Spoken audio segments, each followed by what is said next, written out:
율법 행위에 속한 자들은 저주 아래에 있나니 기록된 바 누구든지 율법책에 기록한 대로 모든 일을 항상 행하지 아니하는 자는 저주 아래에 있는 자라 하였습니다. 또 하나님 앞에서 아무도 율법으로 말미암아 의롭게 되느니라.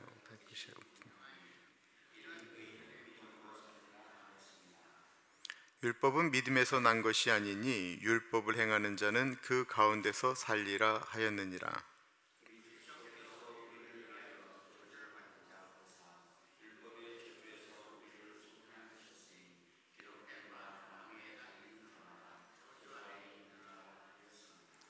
이는 그리스도 예수 안에서 아브라함의 복이 이방인에게 미치게 하고 또 우리로 하여금 믿음으로 말미암아 성령의 약속을 받게 하려 함이라.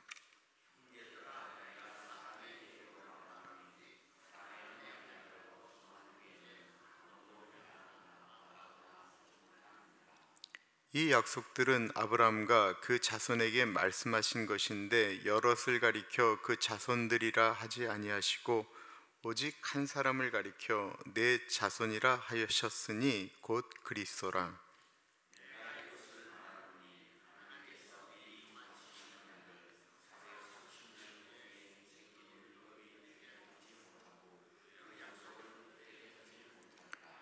만일 그 유업이 율법에서 난 것이면 약속에서 난 것이 아니리라. 그러나 하나님이 약속으로 말미암아 아브라함에게 주신 것이라. 아멘. 구원은 오직 예수 그리스도를 믿음으로 얻는다라는 사실을 분명히 확신들 하십니까? 여러분들은 요한복음 3장 16절에서부터 18절 말씀을 믿으십니까?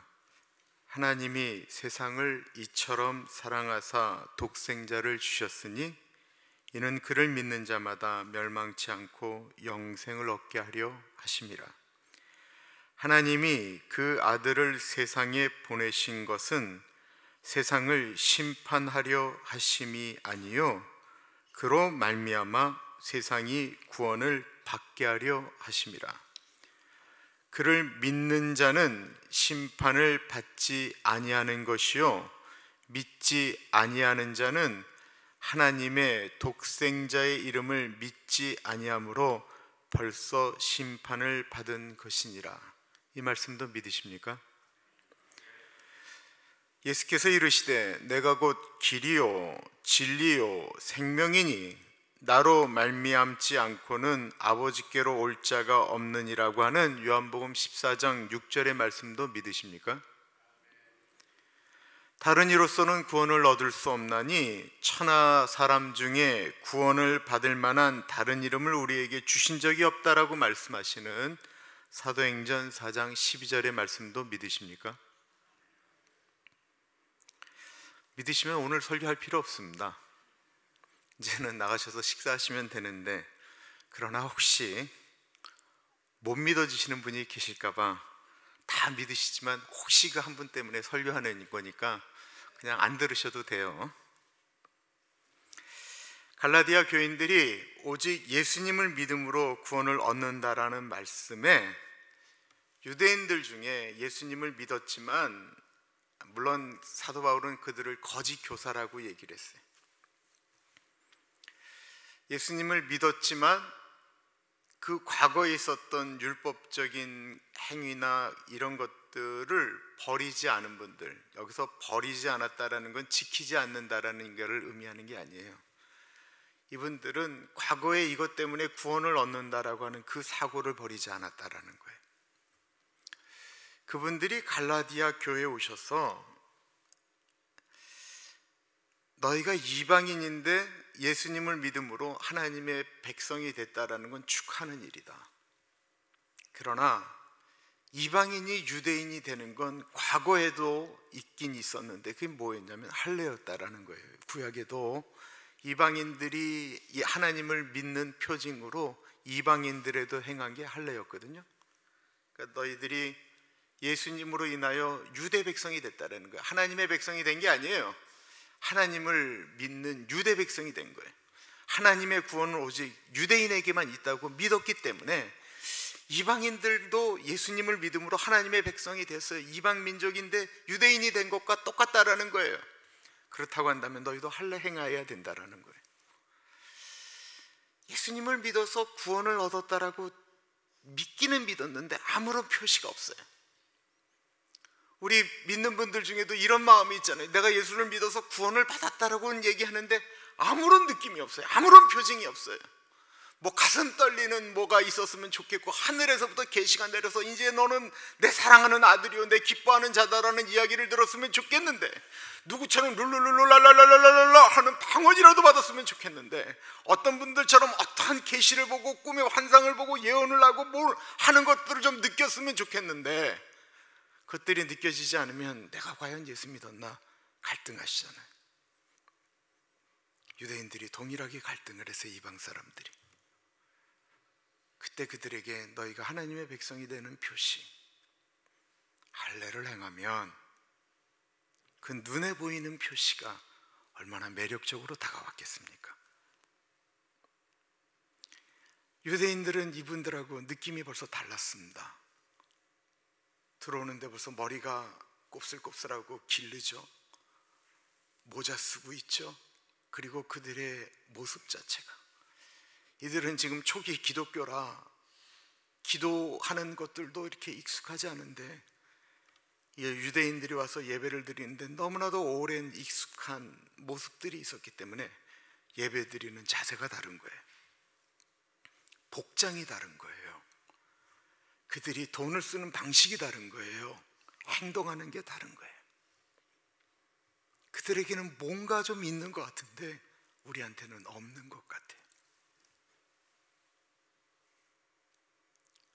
그러니까 그 거짓 교사들이 너희들이 예수만 믿어서 구원을 받는다라는 그 사도 바울의 말에 동의하느냐? 이 한마디에 오늘날의 수많은 기독교인들이 흔들거리는 것처럼 흔들거리기 시작했습니다. 여러분 이해되세요? 오늘날도 수많은 분들이 예수님 믿었지만 갈등하는 거예요. 내가 과연 예수님을 믿었는데 구원을 받을 수 있느냐라고 하는 그 갈등이 오늘날에도 있고, 이 갈등은 그 옛날 초대교회에서부터 있었다라는 것입니다. 거기에 대해서 갈라디아서는 그 유대교회의 정통한 거짓 교사들과 유대교회의 정통한 사도 바울이 그들의 논쟁, 그들의 이론 자체를 성경 말씀을 가지고 마치 변증하는 것처럼 이렇게 어떤 말씀은 구약에 있는 어떤 말씀으로 이렇게 재해석하는 일들을 하고 있습니다. 그런 사상 가운데 오늘 본문 말씀을 봐야 이게 조금 이해가 돼요. 그렇지 않으면 우리가 봐도 참 이게 끌끌한 말씀이에요. 한번 10절을 보겠습니다. 무릇 율법 행위에 속한 자들은 저주 아래에 있나니 기록된 바 누구든지 율법책에 기록된 대로 모든 일을 항상 행하지 아니하는 자는 저주 아래에 있는 자라 하였습니다. 이것이 그냥 이렇게 사도 바울이 문체로 쓰는 것 같지만요, 정확한 헬라적인 표현으로는 율법을 지켜야 구원을 얻는다라는 사람들을 사도 바울이 조롱하는 어투입니다. 그래, 율법을 지켜야 구원을 받는다고? 그렇다고 한다면 너희들은 모두 저주 아래에 있는 사람들이다 라고 말하는 거예요. 그러면 이 말을 듣는 사람들이 왜 우리가 저주 아래에 있는 거냐? 우리가 율법을 지킴으로 구원을 얻는 하나님의 백성인데 왜 우리가, 하나님의 백성인 표시인 율법을 갖고 있는 우리가 왜 우리가 저주 아래에 있는 사람들이냐? 축복받은 사람들이지, 율법을 지키지 않는 너희가 저주받은 사람들 아니냐? 라고 이야기를 합니다. 이 사도 바울의 이 말씀은 신명기 27장 26절을 가지고 지금 말씀하고 있는 것입니다.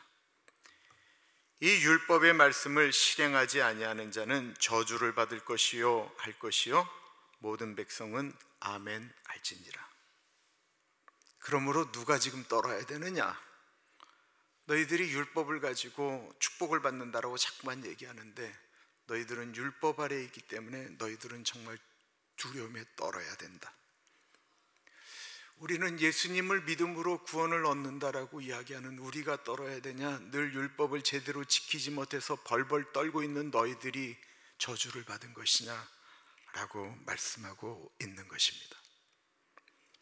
율법을 지켜야 구원을 얻는다라고 이야기하는 너희들은 저주받은 인생이다라는 것입니다. 오늘날도 마찬가지입니다.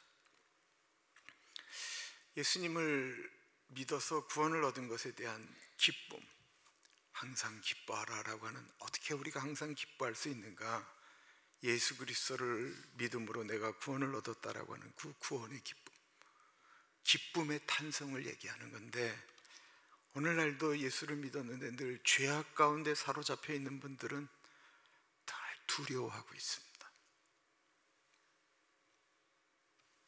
그러면서 하는 사도 바울의 변증입니다. 11절에 또 하나님 앞에서 아무도 율법으로 말미암아 의롭게 되지 못할 것이 분명하니 이는 의인은 믿음으로 살리라 하였습니다. 너희가 율법으로는 의롭다고 못한다. 율법으로는 늘 저주 아래 있는 거야. 율법으로 말미암아 의롭게 되는 것은 있을 수가 없는 것이다 라고 분명히 이야기합니다. 이 말씀에 대해서 여러분들은 동의하시죠? 그런데 율법을 지키는 분들이, 그분들이 얼마나 바르게 살려고 애쓰고 노력한 분들입니까? 그러나 성경은 뭐라고 이야기를 하죠? 율법이라고 하는 건 말 그대로 이 법전에 쓰여진 성문법이라고 그러죠. 성문화된 법입니다. 그러나 정말 하나님의 뜻은 성문화된 법이 아니었습니다.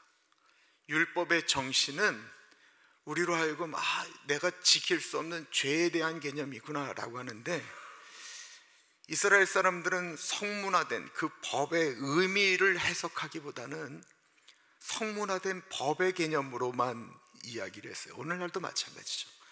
여기에 대해서 예수님이 이 법에 대한 개념의 그 속뜻을 말씀하는 거예요. 대표적인 게 간음에 대한 이야기였습니다. 마태복음 5장 27절에서부터 28절 말씀이죠. 또 간음하지 말라 하였다라는 것을 너희가 들었으나 나는 너희에게 이르노니 여자를 보고 음욕을 품는 자마다 마음에 이미 간음하였느니라. 이게 정신이라는 거예요. 이게 나는 간음하지 않았기 때문에 나는 죄를 안 졌다라고 이야기하는 게 아니에요. 나는 육체적으로는 그러지 않았지만 내 마음속으로 그런 마음을 이미 저질렀다라고 한다면 이미 간음했다라는 것입니다.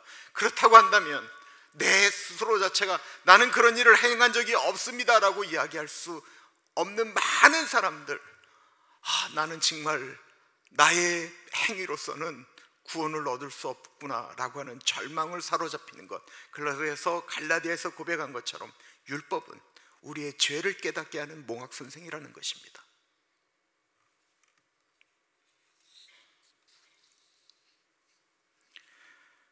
저는 정말 신앙이 좋으신 분들이 마음이 이렇게 흔들거리는 것을 봤습니다. 신앙이 흔들리는 게 아닙니다. 너무 고통하는 것, 하나님의 뜻과 사람 사이에서 갈등하는 것을 봤습니다. 그런데 이분들은 신앙이 나쁜 게 아니 너무 좋은 거예요. 그런데 이분들이 흔들리는 거는 세상의 성문법이 아닌 그 마음속에 있는 하나님의 법 가운데 있기 때문에 갈등하는 거예요. 신앙이 좋은 분들이 흔들거리는 건 대체로 뭐 때문에 흔들리냐면 사람의 관계 때문에 흔들립니다. 아무리 노력해도 안 되는, 왜냐하면 저쪽 사람이 변하지 않기 때문에, 내가 무슨 말을 하고 어떤 행동을 해도 변하지 않기 때문에 교회에서 사람들이 갈등하는, 정말 믿음이 좋은 분들이 갈등하는 것은 인간관계입니다. 근데 이분들이 갈등하는 이유는 그 계신 하나님의 말씀 때문에 그러는 거거든요. 요한일서 2장 21절, 그의 형제를 미워하는 자는 어둠에 있고 또 어둠에 행하며 갈 곳을 알지 못하나니 이는 그 어둠이 그의 눈을 멀게 하였습니다. 눈이 먼 분이 아니기 때문에 그 마음속에 일어나는 갈등 때문에 힘들어하고 고통하는 것입니다. 요한일서 4장 20절 말씀, 누구든지 하나님을 사랑하노라 하고 그 형제를 미워하는 면 이는 거짓말하는 자니 보는 바 그 형제를 사랑하지 아니하는 자는 보지 못하는 바 하나님을 사랑할 수 없느니라. 하나님을 사랑하기 때문에 그 아픔, 그 힘든 일을 겪으면서 그것 때문에 하나님 앞에 들고 나가서 힘들어하는 것, 하나님 사랑하기 때문에 그러는 거예요. 세상에 어떤 사람들이 이렇게 행동을 해요.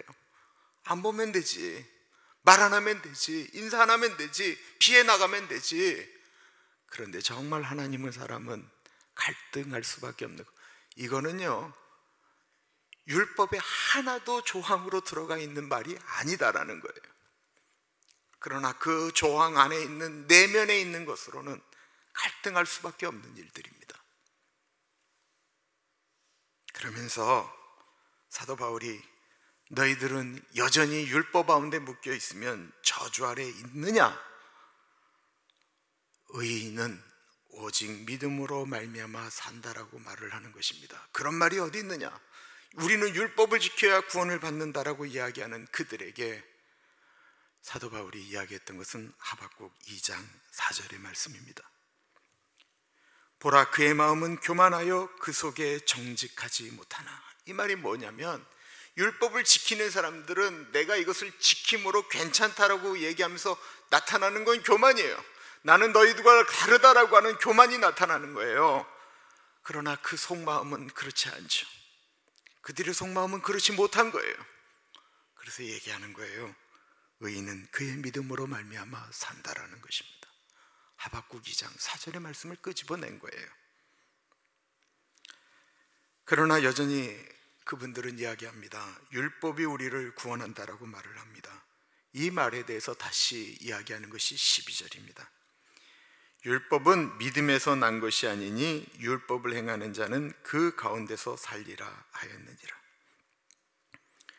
율법은 믿음에서 난 것이 아니기 때문에 율법을 행하는 사람들은 율법을 행함으로 산다라고 말을 한다라는 것입니다. 그러나 믿음 안에 있다고 한다면 이미 그 율법은 폐기되었습니다. 이것이 없어지는 법이 아닙니다. 예수님은 율법의 완성이라고 말씀하셨는데요, 그건 이제 믿음 안에서 나타나는 행동을 이야기하는 거지 율법 안에서 믿음이 나온 게 아니다라는 이야기를 하는 거예요.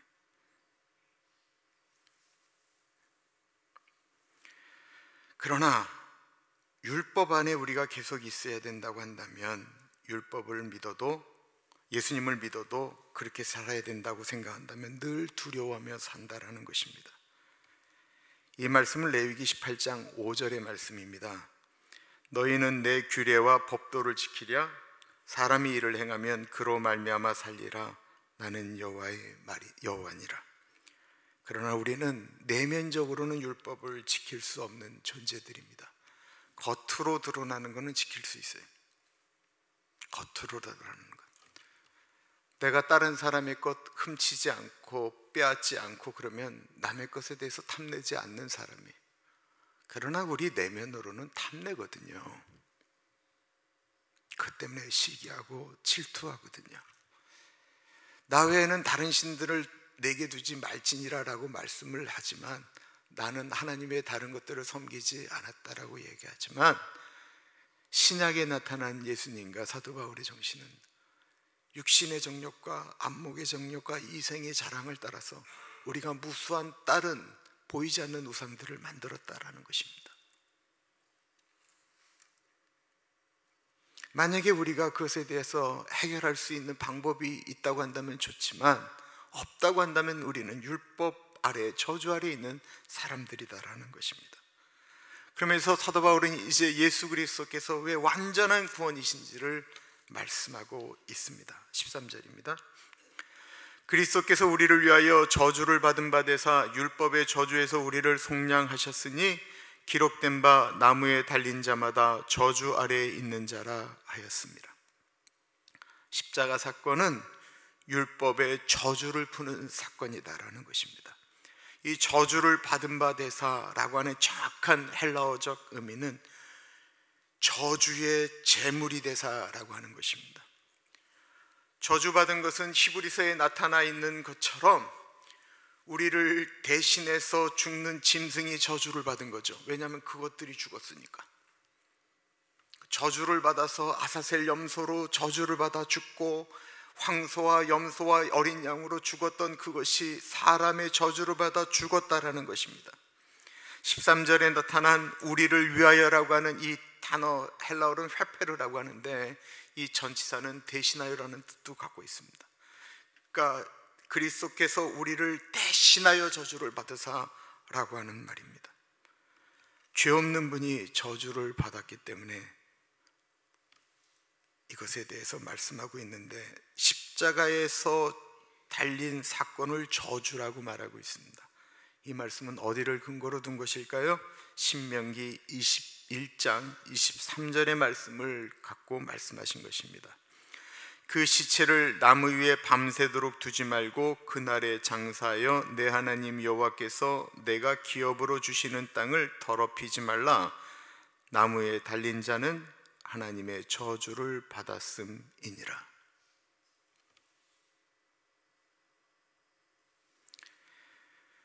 나무에 달린 자마다 저주를 받았다라고 이야기하는데, 예수님은 죄 때문에 저주를 받고 율법의 저주를 받으실 분이 아니시죠. 우리가 히브리서를 지난달까지 했는데요, 히브리서 4장 15절 말씀입니다. 우리에게 있는 대제사장은 우리 연약함을 채울하지 아니하는 자가 아니요 모든 일에 우리와 한결같이 시험을 받은 자로되 죄는 없으시니라. 계속 히브리서에서 말씀드렸던 것처럼 예수님의 십자가 사건은 우리의 죄를 대신해서 죄 없는 자가 죽으신 사건이었죠. 13절에 나오는 속량이라는 단어를 주목해 보십시오. 이 속량이라고 하는 단어는요, 이 사도 바울의 아주 독특한 하나님의 예수 그리스도의 십자가 사건의 해석입니다.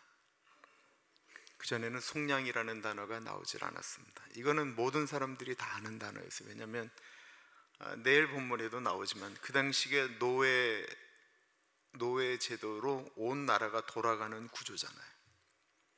그 로마의 모든 그 사회적인 시스템을 돌리는 것은 노예였거든요. 로마 시민보다 3배가 월등히 넘는 노예를 가지고 그 사회를 돌렸거든요. 우리가 잘 아는 배너가 노예였잖아요. 그런데 그 배너를 그 양 아버지 장군이 자기의 목숨을 살렸다고 해서 그를 양아들로 삼잖아요. 이 노예가 노예의 제도에서 해방돼서 자유인이 될 때 이 자유인이 되기 위하여 그 전달되어졌던 돈을 속전이라고 얘기하거든요. 그러니까 속전이라고 하는 뜻, 이 속량이라고 하는 뜻은 온 사람들이 다 아는 내용이에요. 그 당시 사람들은 노예를 자유하기 위해서는 늘 돈을 줘야 해서 그 돈을 줘서 그 노예의 값을 사야 됐기 때문에, 그러니까 속전, 속량이라고 하는 말은 모든 사람들이 다 아는 내용이에요. 율법의 저주 아래서 떠는 너희는 노예였다라는 것입니다. 그 노예를 예수 그리스도께서 십자가에 달려 죽으심으로 그 죄의 값을 속전하셨다라는 거예요. 이게 속량이다라는 것입니다. 우리가 이제 자유인이 됐는데 왜 여전히 여러분들은 그 저주 아래에 있는 것처럼 아직도 죄의 노예로 두렵고 떨려 하느냐라고 하는 말씀을 하고 있는 것입니다. 그러나 율법을 강조하는 분들은 이렇게 말해도 동의하지 않습니다. 예수님보다 율법이 훨씬 더 앞서 나갔는데 어떻게 예수님의 그것 사건으로 인하여 그 전에 하나님과 맺었던 약속이 폐기될 수 있느냐라고 이야기하는 일리가 있는 말이죠. 거기에 대한 이제 사도 바울의 변증이 우리는 아브라함이 우리들의 조상이고 우리는 그들의 후예다라고 얘기하는 아브라함까지 사도 바울이 그 글을 끌어올리기 시작합니다. 그래서 제가 수요일 날 말씀드렸던 것처럼 갈라디아서에 유난히 많이 나오는 단어 중에 하나가 아브라함이라는 거예요. 왜냐하면 아브라함 때부터 이야기하지 않으면 이 얘기가 해결이 안 되기 때문에 아브라함의 얘기를 자꾸 꺼내는 거예요. 15절 말씀입니다. 형제들아, 내가 사람의 예대로 말하노니 사람의 언약이라도 정한 후에는 아무도 폐하거나 더하거나 하지 못하리라. 사도 바울이 어리둥절한 표현을 씁니다. 믿음으로 말미암아 얻는 구원, 예수 그리스도를 통한 구원은 율법보다 더 위에 있었는데 이미 그것이 약속되어져 있었다는 것입니다. 그 약속을 너희들이 율법으로 인한 구원이 더 먼저라고 이야기하는 건 말이 안 된다라고 하는 이야기를 하는 거예요. 그 근거가 이제 믿음의 조상 아브라함까지 끌고 올라간 것입니다. 왜 아브라함입니까? 아브라함이 유대인의 조상으로 불렸기 때문에 그렇습니다. 맞지요? 16절입니다. 이 약속들은 아브라함과 그 자손에게 말씀하신 것인데 여럿을 가리켜 그 자손들이라 하지 아니하시고 오직 한 사람을 가리켜 내 자손이라 하셨으니 곧 그리스도라. 이 말씀이 도대체 무슨 말씀인가 라고 생각할 수 있습니다. 하나님께서 아브라함을 축복하시죠. 창세기 13장 15절과 17장 8절에 나오는 말씀인데요, 아브라함을 데리고 나와서 이야기합니다. 봐라, 이 모든 땅을 너와 내 자손들에게 주겠다라고 이야기하지 않고 내 자손 한 사람에게라고 하는 표현으로 말씀하셨다라는 것입니다. 이 자손이라고 하는 표현이 복수를 쓴 게 아니고 단수를 써서 말씀했다라는 것입니다. 17장 8절에도 내가 너와 내 후손에게라고 하는데 후손들에게라고 얘기하지 않고 내 후손 한 사람에게 말씀하는 거예요. 내가 거류하는 이 땅 곧 가나안 온 땅을 주어 영원한 기업이 되게 하고 나는 그들의 하나님이 되리라 하실 때에도 딱 한 번 예수 그리스도를 말했다라는 것입니다. 마태복음 1장 1절 말씀, 이스라엘 민족들이 고백하고 있는 것이기 때문에 마태복음은 마태가 유대인들에게 전한 복음서거든요. 그래서 그의 이야기는 이렇게 시작되고 있죠. 아브라함과 다윗의 자손 예수 그리스도의 계보라. 그렇기 때문에 율법이 먼저냐 예수 그리스도가 먼저냐라고 얘기할 때 아브라함이 이미 예수 그리스도에 대해서 말씀하셨다라고 이야기하는 거예요. 어느 법이 먼저냐? 예수 그리스도가 먼저라고 하는 걸 굳이 창세기 3장 15절 말씀, 그 옛 구원의 말씀, 옛 언약 이런 거 얘기할 필요도 없어요. 여자의 후손이 네 그 원수의 머리를 깰 것이다 이런 얘기 할 필요도 없어요. 그냥 아브라함으로 딱 얘기를 다 하는 거예요. 아브라함이 하나님을 믿으니 그것을 하나님께서 의로 여기셨다라고 하는 창세기 15장 6절을 끄집어낸 것도 창세기나 다른 것들을 얘기할 필요가 없었던 것은 아브라함을 그들의 조상으로 여겼기 때문에 아브라함에서 모두 얘기를 시작하는 것입니다. 이미 그렇게 약속을 다 하셨는데 그 430년 지난 다음에 받은 약속을 가지고 그 옛날의 약속을 폐기할 수 있느냐? 없다라고 이야기하는 거예요. 17절과 18절 말씀이 그것입니다.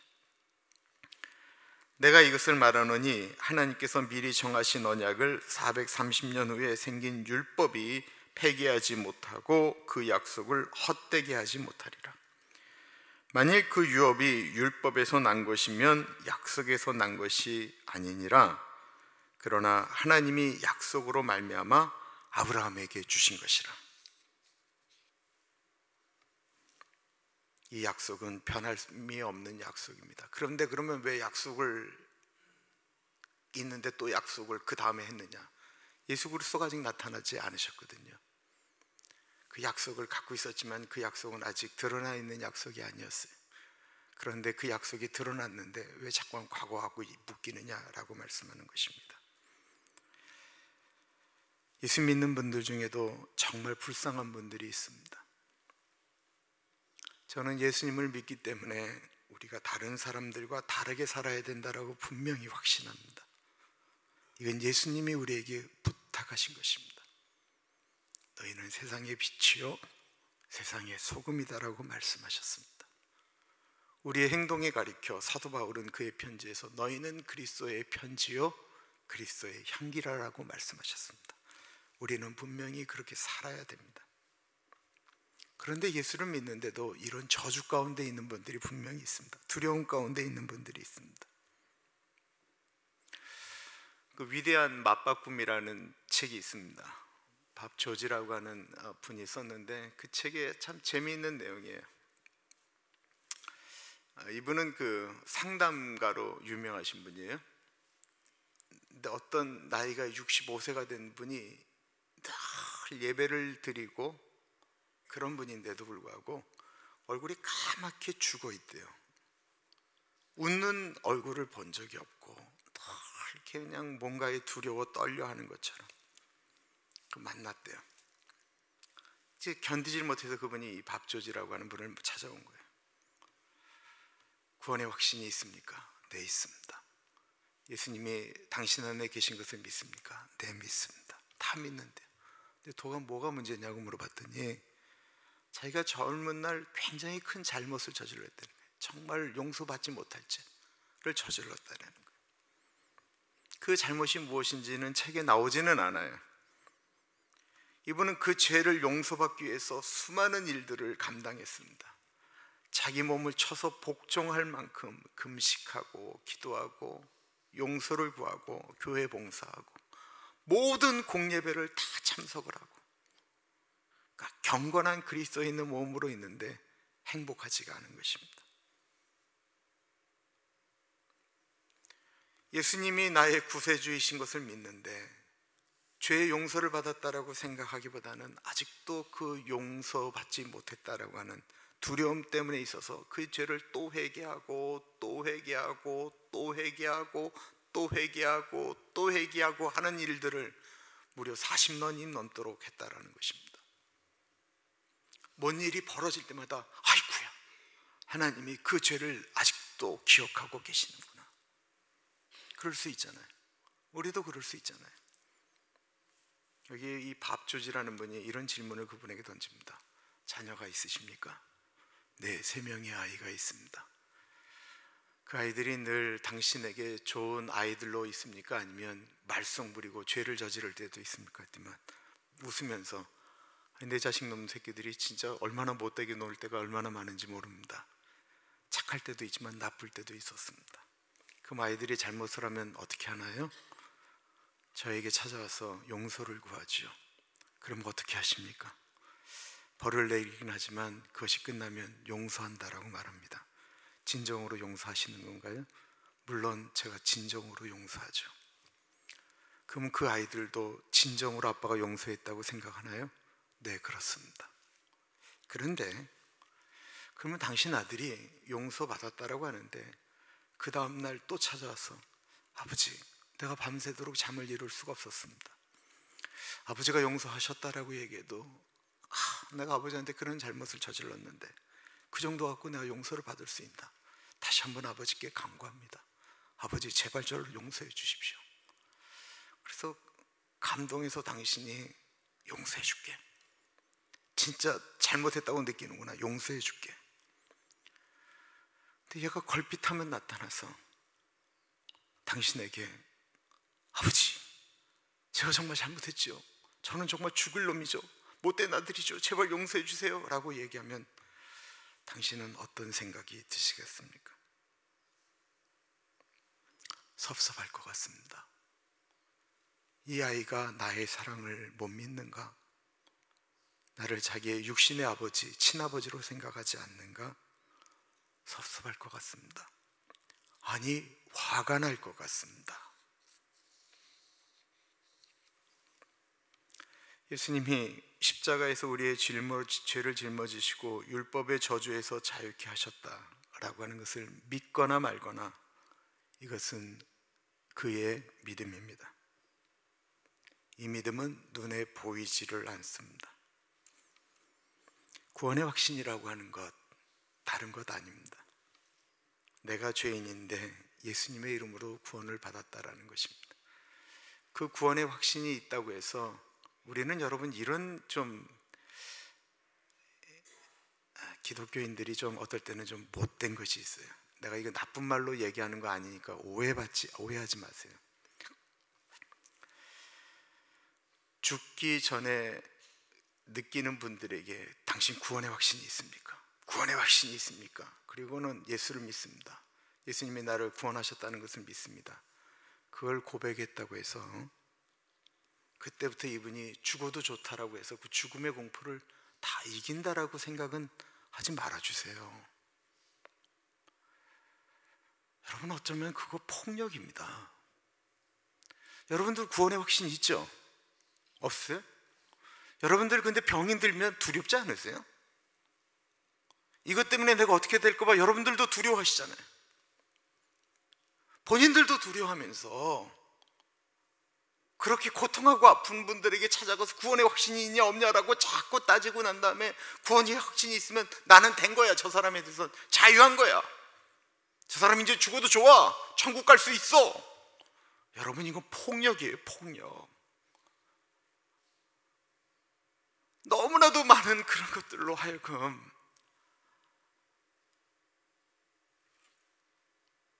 근데 여러분 한번 생각해 보세요. 구원의 확신이라고 하는 것이 얼마나 얄팍한 것인지를 좀 생각해 보세요. 나는 예수 믿어요. 그리고는 나는 천국에 들어가면, 여러분 오해하지 마세요. 저는 어떤 분이 정말로 예수를 믿는 것에 대한 갈등과 예수님을 믿음에 대한 것이 흔들리면 정말 그분에게 그 구원의 확신이 없을까 봐 저도 두려워하고 무서워하고 떨려합니다. 내 단순히 그거 하나로 그의 모든 이 땅 가운데 있는 문제가 다 해결되는 것처럼 얘기하지 말자라는 거예요. 다른 의도가 아니에요. 도리어 구원의 확신이 넘쳤을 뿐만 아니라 천국에 가서 나는 구원뿐만 아니라 엄청난 것들을 받을 것이라고 생각했던 사람들이 있었다라는 거예요. 지난주에 말씀드린 이거예요. 마태복음 7장에 나오는 말씀. 나더러 주여 주여 하는 자마다 천국에 들어갈 것이 아니요 다만 하늘에 계신 내 아버지의 뜻대로 행하는 자라에 들어가리라.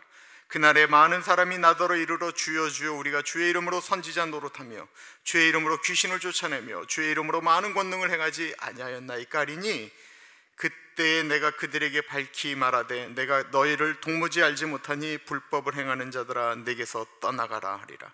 이 말에 대한 해석이 분분합니다. 그러나 분명한 것은 이분들은 그 천국에 들어갈 때 예수님 앞에 자기의 공로를 가지고 이야기했다라는 거예요.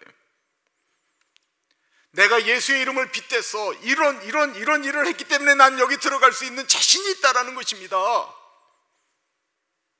이분들은 자신의 행위를 얘기하는 거예요. 이분들처럼 훌륭한 일들을 하는 분들이 얼마나 되겠어요?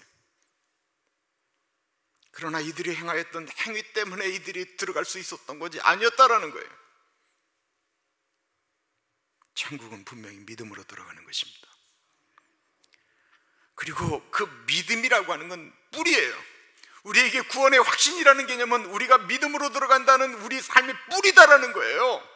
그리고 이 뿌리가 분명히 내리면 열매를 맺을 수밖에 없어요. 믿음은 열매가 아니에요. 믿음은 우리 삶의 근거예요. 근데 자꾸만 믿음을 열매로 얘기하니까 너무 어려운 거예요. 믿음이 뿌리이기 때문에 열매를 맺는 거예요. 그렇기 때문에 우리가 정말로 구원의 확신이라는 그 뿌리가 정확히 내려져 있으면, 그 믿음의 뿌리가 내려져 있으면 우리 삶 자체가 달라질 수밖에 없는데 엄밀한 의미에서 믿음의 뿌리를 안 내렸기 때문에 힘든 거예요. 믿음이 분명치 않으니까 열매를 맺을 수가 없죠. 뿌리가 든든하지 않은데 어떻게 열매를 맺을 수가 있겠습니까?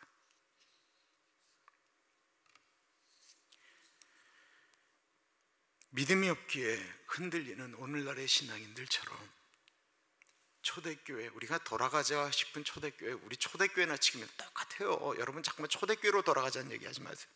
초대교회에 쓴 글들이 고린도 전후서, 갈라디아서, 로마서 다 초대교인들에게 쓴 거 아니에요. 그분들이나 지금이나 똑같은 것을 갖고 갈등했다라는 것입니다. 믿음으로 구원을 받느냐 아니다라고 하는 것에 다 흔들렸다라는 거예요. 오늘날도 그래요.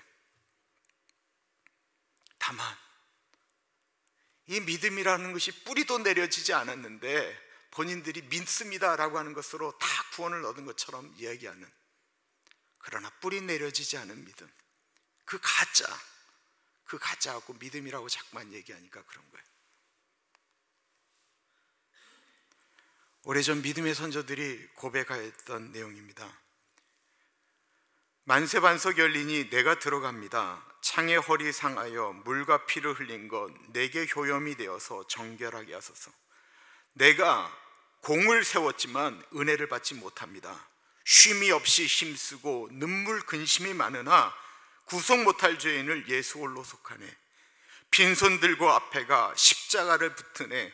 의가 없는 사람이라도 도와주심을 바라고 생명샘에 나가니 나를 씻겨주소서. 살아생전 숨쉬고 죽어 세상 떠나서 거룩하신 주 앞에 끝날 심판 당할 때 만세반석 열리니 내가 들어갑니다.